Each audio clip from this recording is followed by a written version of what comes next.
But first, right now, we are getting some breaking news reacting to Speaker Pelosi's editorial in USA Today. Indiana Congressman Mike Pence is on his way to his own town hall. He's a Republican. He joins us now by phone. Congressman, good morning to you. Hey, good morning, Megan. Good to be with you from Indiana. Thank you. He's literally pulled over. This is how important he's treating this issue on his way to his own town hall to speak to us about this, because the House Speaker and the House Majority Leader, Steny Hoyer, are not sparing any words, not mincing words here, Congressman. This is what they say. An ugly campaign is underway, not merely to misrepresent health care legislation, but to disrupt public meetings and prevent members of Congress and constituents from conducting a civil dialogue. And then she goes on to say these disruptions are occurring because opponents are afraid not just of differing views, but of the facts themselves. Drowning out opposing views is simply un-American. Your response, sir?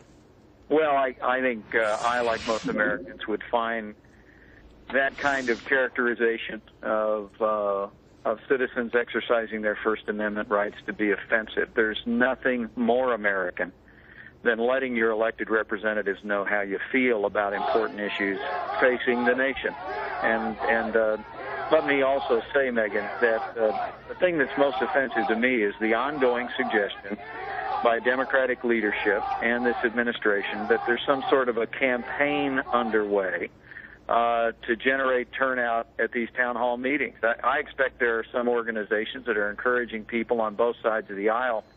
But the truth is that even though the media, the national press, continues to seemingly just focus on Democrat town hall meetings, as I told you all last week, we've had hundreds of people turn out at our town hall meetings here in the Hoosier State. And, you know, the Republicans and special interests aren't turning out people to come to my town hall meetings. These are Hoosiers. These are average Americans that are concerned about this long litany of borrowing and spending and bailouts and government takeover of one industry after another, and this government takeover of health care is just the last straw for many Americans. You know, moments ago, Congressman, we were joined by Mike Sola, who was seen at a town hall for Congressman Dingell in Michigan, and he spoke on behalf of his son, who's an adult who has cerebral palsy, concerned about how the health care reform bill might affect care for those with that type of a disease, cerebral palsy, and got in his congressman's face a bit and then got some pushback. Here's a soundbite from that guest, and I want to get you to respond. I challenge Barack Obama, the members of Congress of both parties. If you believe so much in this plan, then you use it on your family before you put it on our families. What you are doing is sentencing our families to death.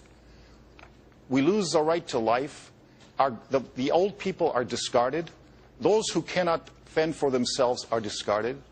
There is no liberty under your plan, and that's the problem. The people have seen it. The people know it. You can't hide it from the American people anymore. Well, Mike Sola was escorted from that Congressman Dingell town hall event, escorted out by the police for being disruptive. Does he make any good points there, Congressman?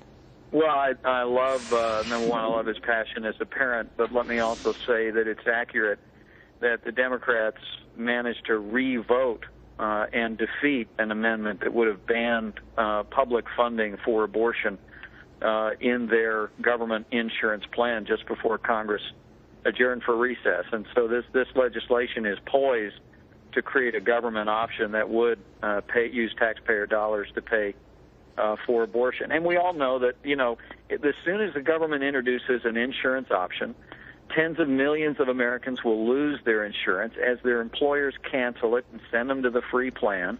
And with a government that's running a $2 trillion deficit this year, Megan, we know that will lead to rationing, that will lead to bureaucracy and put us on a pathway towards socialized medicine. What do you think? What do you think the House Speaker?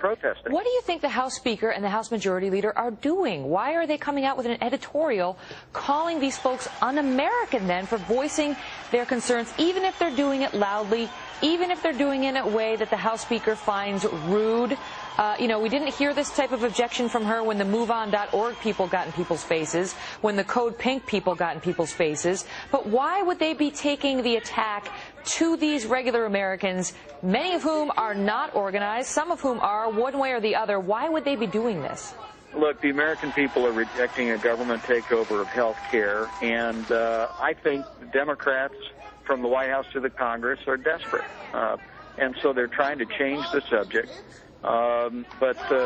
Frankly, this kind of attitude about Americans exercising their First Amendment rights, I think, is going to have the opposite effect.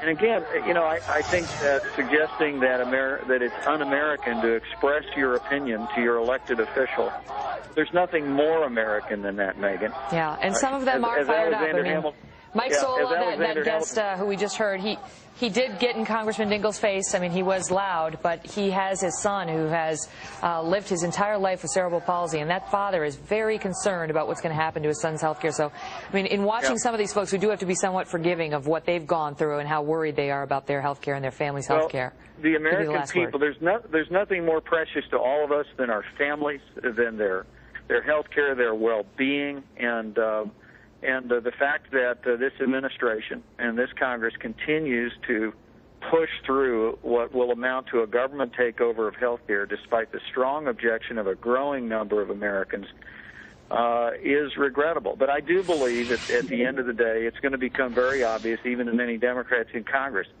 that this is not some campaign, it's not some un-American effort. The American people want us to lower the cost of health care. They want us to lower the cost of health insurance, but they don't want us to throw out the fundamental foundation of our private health insurance system to do it. They don't want a government takeover. And understood. My hope and prayer is that message will get through, and when we come back in September, we'll find a bipartisan way to go forward without a government takeover. Congressman Mike Pence, thank you so much. Good luck at your town hall. We'll be